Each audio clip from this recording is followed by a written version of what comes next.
Hello dear researchers, my name is Farhad Khabazian. Today I'm going to talk about quantitative data analysis by Mackey and Guess. In this chapter of the book, the authors try to clarify some key terms about quantitative data analysis and how we can analyze our data through SPSS. First, they started with descriptive statistics. As you know, raw data are not in and of themselves revealing. We cannot just count on our raw data to analyze them. So we need to organize them somehow. And descriptive statistics can help us to simplify the overall data which we have. And there are some subfields about it, like measures of frequency, measures of central tendency, and measures of dispersion or variability. By measures of frequency, we try to indicate how often particular phenomena occurs in our data. And by measures of central tendency, we try to provide specific quantitative numbers and analysis about particular phenomena through mean, median, and mode.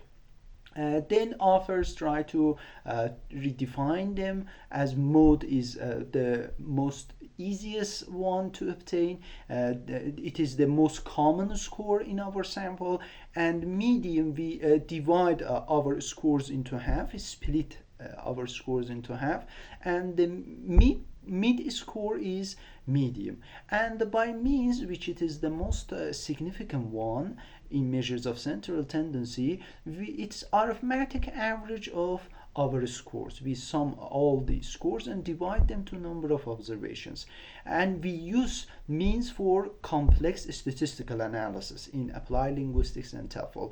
And after them we come to measures of variability.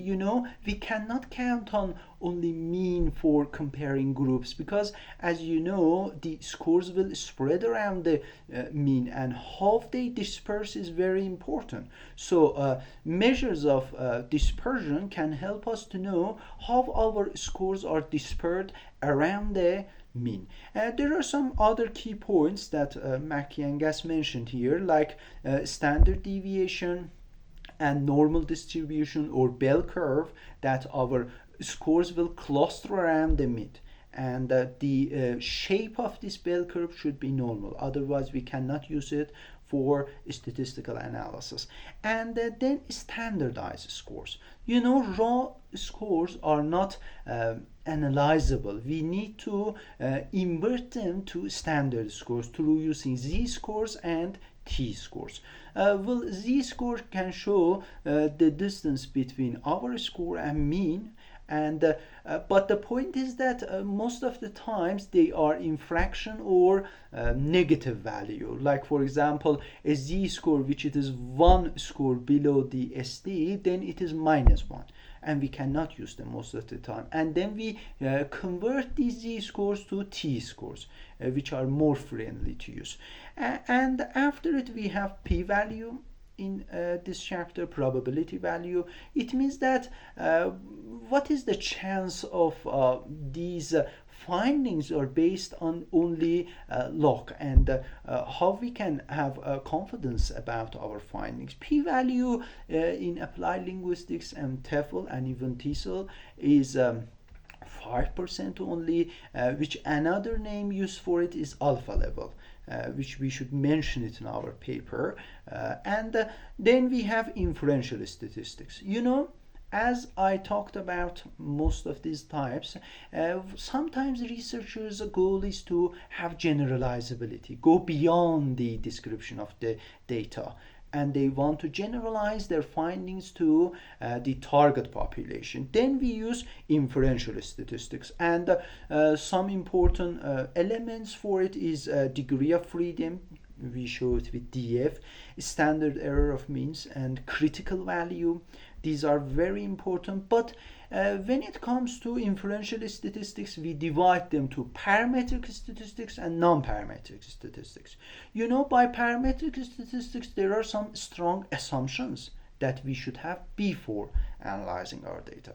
And we can have variety of forms like t-test, ANOVA, MANOVA, ANCOVA, two-way ANOVA. These are all related to parametric statistics. Parametric statistics are very strong, but when we cannot have these assumptions for our data, then we go to use non-parametric statistics. Assumptions are minimum in non-parametric forms. Like, for example, chi-square, Friedman, you can use them. Based on your data, you can choose which one of them is suitable for you. And then we have power analysis, which is one of the last key points in this chapter. You know, when it comes to choosing the number of participants, we should use power analysis to see whether the sample is representative of the target population or not. And it can just help us for having better power in generalizability, and it's one of the subfields of inferential statistics. But this was the summary of quantitative data analysis by Mackey and Gass. If you have any question, you can ask me. Thanks for your time.